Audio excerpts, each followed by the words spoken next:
Bible చదువుదామని కూర్చున్నాక ఈ 3 questions కి ఆన్సర్ వచ్చే వరకు లెగవకండి. ఫస్ట్ క్వశ్చన్, ఈ రోజు చదివిన వాక్యంలో దేవుని గురించి ఏం తెలుసుకున్నాను?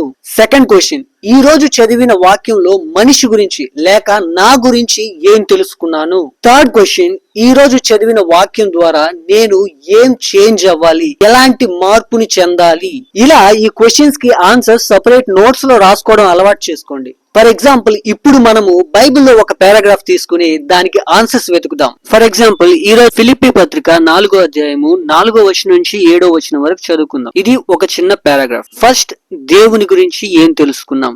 1, ప్రభు సమీపంగా ఉన్నాడు.